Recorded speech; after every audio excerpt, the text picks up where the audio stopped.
He walked into a pawn shop holding a single plastic toy, the only piece of his childhood he had left. In a few minutes, he was going to trade it away, not for food, not for himself, but to save his little sister's life. The boy's name was Daniel. 13 years old.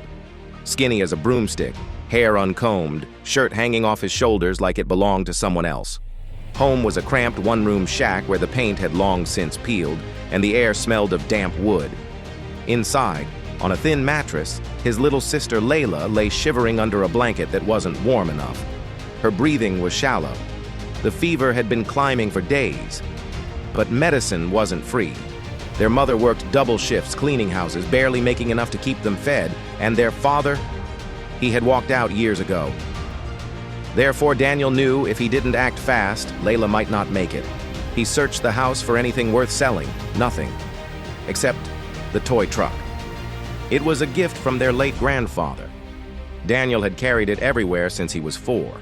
It was scratched, chipped, and barely rolled anymore. But it was the only thing he owned that felt like it was his. He didn't want to let it go. But every time Layla coughed, the sound cut deeper into him.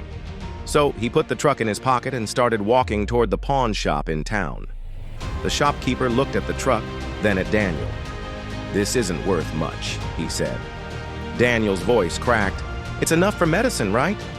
The man sighed, opened the register, and gave him a few bills, probably more than the truck was worth. Daniel ran straight to the pharmacy, bought the medicine, and hurried home. That night, he sat beside Layla, holding her hand until her breathing steadied. He smiled, but his pocket felt unbearably empty. Weeks passed. Layla recovered. One day, there was a knock at the door. It was the pawn shop owner.